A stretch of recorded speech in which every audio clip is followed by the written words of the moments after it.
The bagwash, the washerette, the laundromat, the laundrette. The smell of soap powder, the spinning cycles of rattling machines that almost took themselves for a walk on the spin cycle. The once essential service of the laundrette is what we're going to remember today in this short film. Laundrettes are a thing of the past? Well, not quite. There are still some around today. A laundrette is a coin-operated or card-operated system where a person can go and get their clothes washing done, and even dried, in one public place. Why did we have them in the first place, and why were they so popular during the 1960s right through to the 1980s? Well, we'll take a look at the rise and the fall of the laundrette, and how it was a social gathering, and a convenience for many with service washes by launderette staff. This was immortalised by Dot Cotton in the BBC soap opera EastEnders by the wonderful actor June Brown. So, this is the history of the laundrette. The very first laundrette opened up in 1949 in Queensway near Edgware Road in London as the first automatic public clothes washing station, and it's still open today under the name of Central Wash, if you care to Google it, which sparked off the beginning of many laundrettes throughout Britain. Back then, it was a very cheap and labour-saving way to get all your clothes washing done in one sitting. Back then, you see, most people had manual washing machines, such as those with mangles or with twin tubs. Mangles are described as two rollers where you feed into your clothes when they're wet, and the two mangles press together and they squeeze the water out of your machine. Some were manual and some were electronic. However, you didn't want to get your fingers caught in them. Also, they were very good at breaking your shirt buttons. The cost of a new washing machine was very much out of reach for Brits, so families would use old machines that had been in the families for years. The process of washing clothes was slow, with having to change the water tank repeatedly and having to wait for the fresh water to come up to temperature. Rinsing was difficult, especially with machines that had a mangle. Twin tubs were an improvement.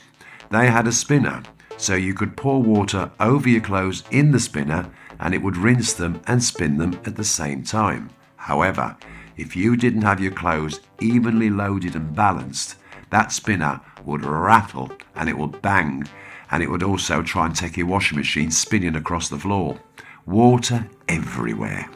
But there were an improvement, and spinning was a great way to ensure that your clothes dried a lot quicker. So this made washing much harder work, and you'd have to set half a day aside just to do your laundry.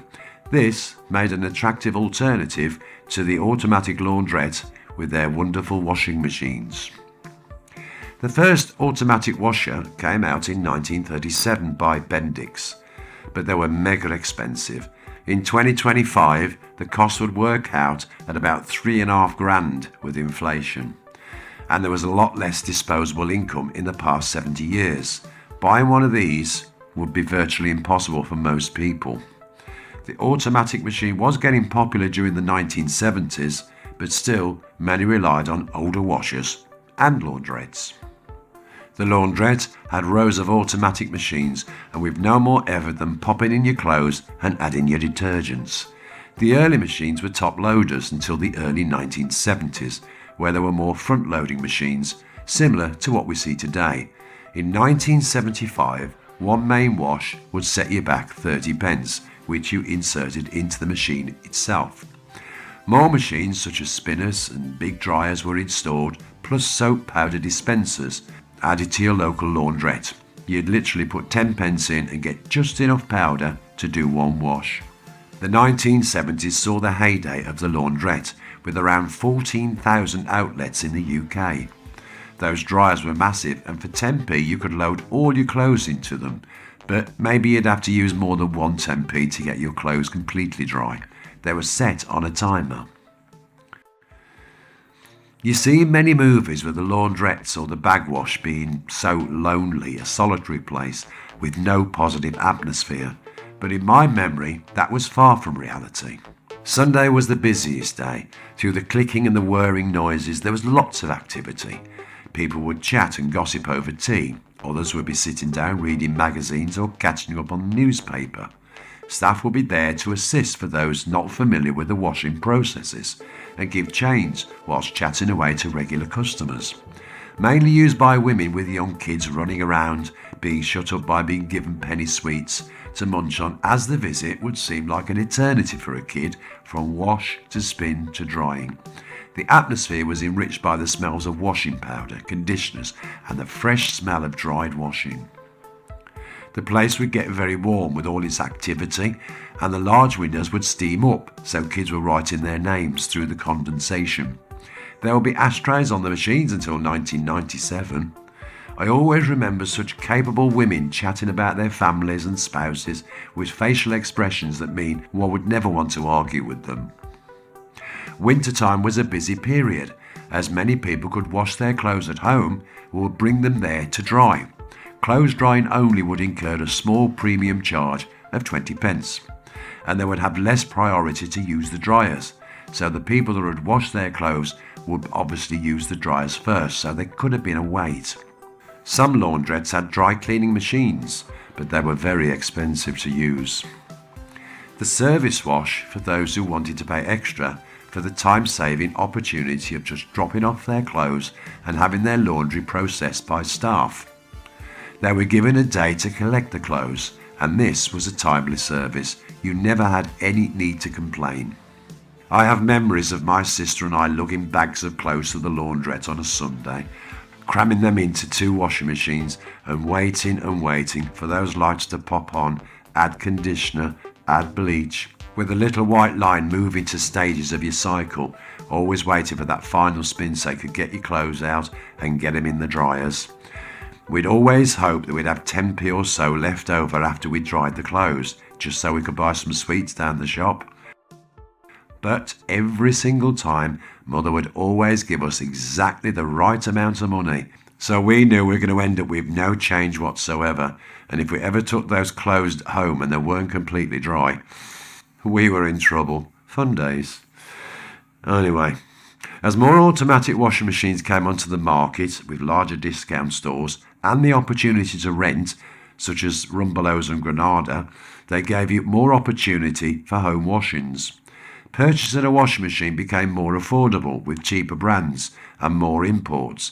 This contributed to a major decline in the laundry industry. By the 1990s, laundrettes were less than a third of the 12,500 UK-wide we had in the 1970s. Today's figure, as of 2025, there are around 2,500 laundrettes left, mainly in areas where you see lots of students or HMO accommodation. London houses the majority of laundrettes today. Has anyone seen the spring-up outside-style laundrette facilities recently? Placed in local areas, normally in rows of independent shops, they're a self-service washing and drying facility which serve the community. They are modern, accept major cards, and they can complete your washing and drying cycle with built-in detergent and softener automatically in the machine. Depending on the size of the machine, one wash will vary from £5.50 to £11. Bit expensive. I'm not sure. I've never used one, and to be honest, I have rarely seen one in use. Does anyone use them?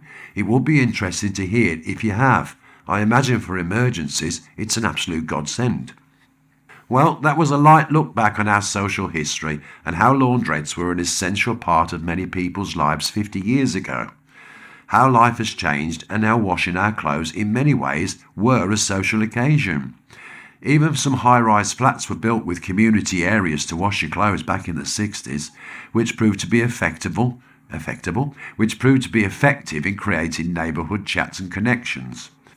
I wonder how many more places like this existed which added to community spirits. I intend to explore. But for now, as always, please mind the stutters and the coughing. Well, I haven't coughed, I kept on pausing it. I've got a bit of a chill. Anyway, thank you so much for watching, and again, please excuse the typos, etc. See you soon, Vicky.